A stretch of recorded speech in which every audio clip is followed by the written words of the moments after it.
Pencil then gathers everyone and tells them that she has a request for all the clans. She suggests that they should merge the Wolf, Zoo, Library, and the Wolf Gang into one giant and united alliance. Siger smiles as she is surprised to see Pencil Gun's cleverness.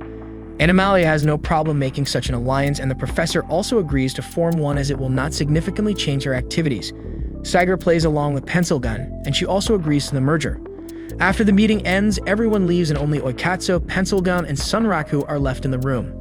Oikatsu lays down his head and Sunraku asks why he is tired as he just sat down in the meeting. Oikatsu tells Sunraku that she gave up on too much information, and Sunraku asks if he is talking about the information on Likagon in exchange for unmarking. Oikatsu tells Sunraku that this is not an ordinary retro game he used to play in the real world. This is a full dive game, and knowing even the slightest information might give them an edge in the long run.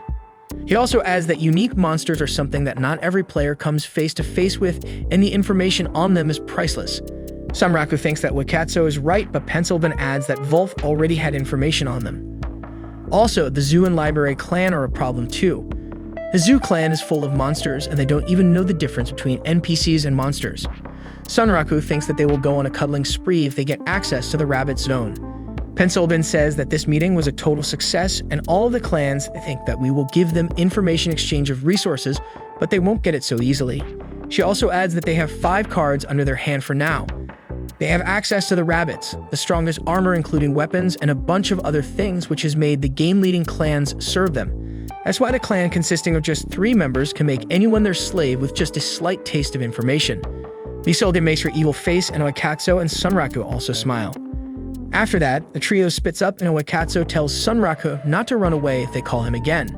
Sunraku wants to know Bilak's progress, so he needs to go to the rabbits. Hence, he goes back to the Crystal Scorpion so he can die instantly and respawn at the rabbits' inn. However, Sunraku wants to get the materials from the scorpions using a friendly fire method. So he runs in the crystal area to attract all the scorpions. Every scorpion follows him, and in the end, he jumps off of a cliff while the other scorpions pounce upon him. Sunraku quickly teleports to the inventory section, and he jumps in excitement.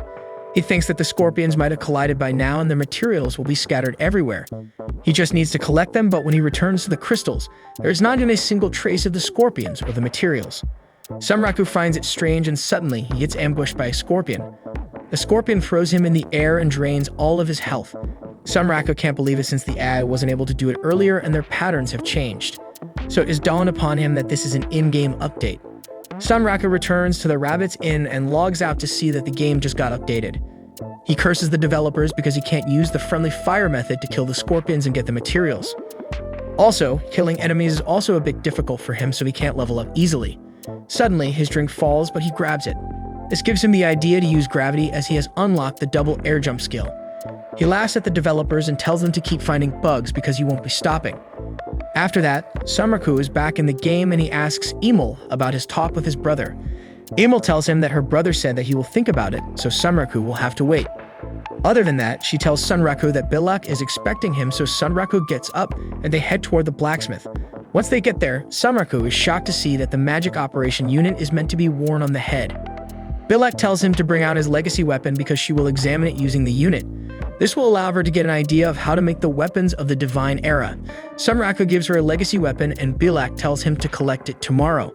However, she asks for a favor and tells him that before she becomes an ancient craftsman, she will need to do a lot of trial and error. That's why she will need a lot of materials, the crystal scorpions, to make the perfect weapons. Bilak gets on her knees and Sunraku tells her not to be silly as he will get all of those materials, which makes Bilak happy. After that, Emil and Sunraku go to Pete's, who is very happy to see the duo. Sunraku gives him an old idol and Pete's is shocked to see it as it is very rare. He offers 300,000 minhas for it and Sunraku can't resist this offer. He sells it to get a magic casting book for Emil and the two go to the ancient ruins of the undead to increase his level. First, Sunraku takes down a low-level monster and Emil helps him using her magic chain. After that, General Dullhen and Sunraku fight the beheaded general. He remembers that he didn't level up once ever since he fought the Weatherman, so this time he will get a bunch of new skills. Sunraku jumps in the air to land a final blow which increases his level and he gets a bunch of new skills including the double jump. After leaving Emil in an alley, he tells her to meet him again here after the sunrise. Sunraku goes to the Scorpion Cave and thinks about the physics engine which works like real life. This allows him to attract all the scorpions and they run after Sunraku, but he has the Skywalker skill. He jumps off the cliff and the scorpions try to stop, but they are so many that they crash one by one and fall into the death hole. A scorpion tries to catch Sunraku, but he manages to jump away using the double jump skill, hence, his plan becomes a total success to mass kill the scorpions. Sunraku is waiting to gain the EXP as he thinks that he cracked the system using the gravity engine, but it turns out that nothing happened. Sunraku doesn't level up, nor does he gain experience points. He wonders what the hell is going on, so he remembers that they get Exp once they end the battle, which means that there are still some scorpions left in the battleground. Suddenly, a scorpion appears from behind and Sunraku says that he will make them fall again just like earlier.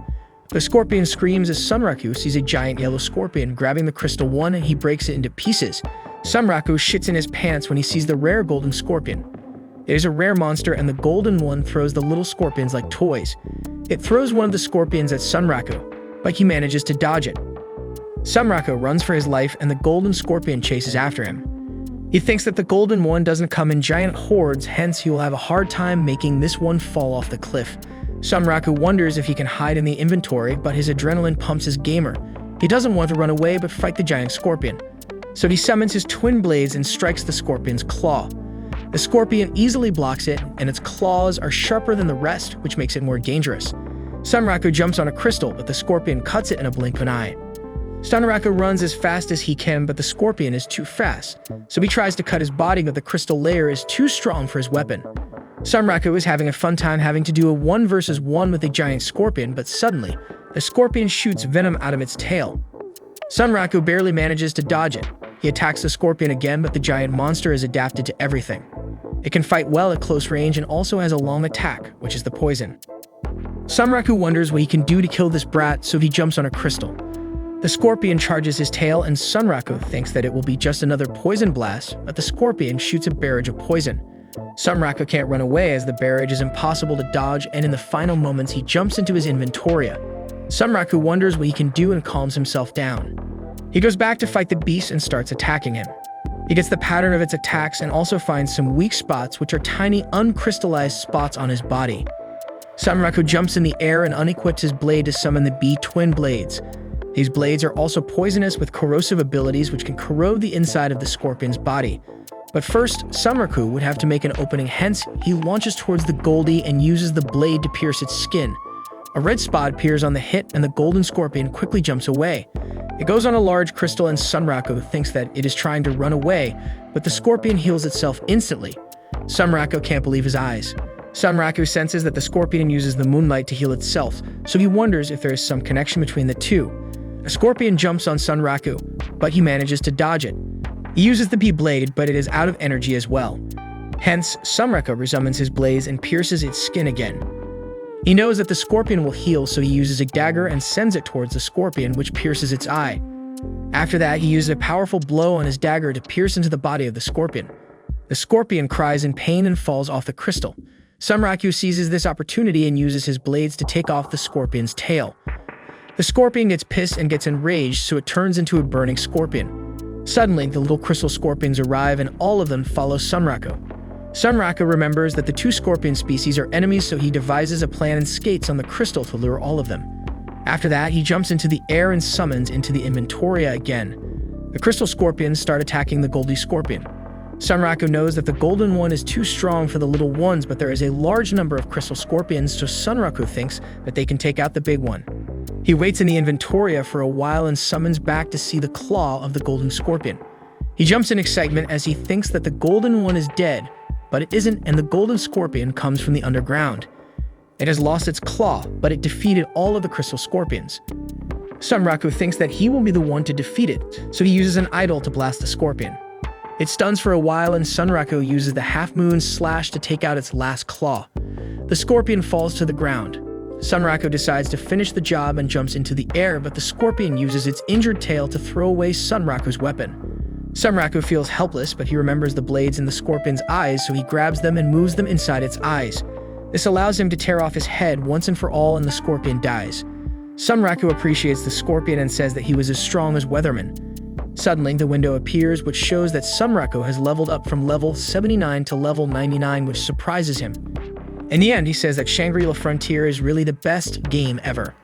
Sunraku rolls into Apehold bright and early, ready to greet Imul. She gives him the lowdown and sends him straight back to Rabbituza. She quickly notices something off though. Sunraku's Vorpal soul is glowing way brighter than usual. Bilak's jaw almost hits the floor when she sees the loot Sunraku dragged back from the Goldie Scorpion. It takes her a second to snap out of her shock, but once she calms down, she confirms she's now an ancient craftsman and that she's fixed the non-standard ether reactor. Sunraku is all pumped up, eyeing the armors in Inventoria with the shiny new reactor. He's eager to hop in and start using them, but of course, Lekogan's curse smacks him down hard. He can't touch any of it. He storms back, grumbling and pissed off, just the reaction Bilak expected. But instead of letting his guildmates use the gear first, Sunraku decides to peace out from SLF for a bit, taking a much-needed breather. Over with Rie, she's going full-on stalker mode, chilling outside some guy's house like she's in a bad romance movie. Kids start side-eyeing her, making things extra awkward. Meanwhile, Rakuro's at home on the couch, getting an earful from his sister for being a lazy bum. He asks her what he should do if he messes up, and after some back and forth, he decides to dive into another game to chill out and blow off some steam. So Rakuro decides to hop back into Niflheim Hollow, a legend game that's not total trash. He hasn't logged in for months, but the last time he played, he had a wild draw with a #1 ranked player. Just as he's getting back in the swing of things, he is challenged by some dude named Super Ballman, someone he doesn't even remember beating 3 months ago. Turns out, though, Super Ballman has been grinding hard and shot up to rank #2 in that short time. In Niflheim Hollow, players pilot mechs called Nephilim, and Sunraku's mech is the Kingfisher. The thing's got insane speed and firepower, but it's super energy hungry, like he can only keep it going for 3 minutes before it craps out. Super Ballman's all over him, taking him down and grabbing Kingfisher with some serious damage. Sunraku's in a tough spot, but he pulls off some slick moves, baiting Super Ballman into attacking a decoy. With one clean shot, he blows the guy's mech to pieces and takes the win. Sunraku takes a moment to gloat as Super Ballman, all pissed off, swears he's gonna take him down and eventually go after Rust, the #1 player that Sunraku barely tied with. And just like that, Rust's back in the picture, looking for a rematch.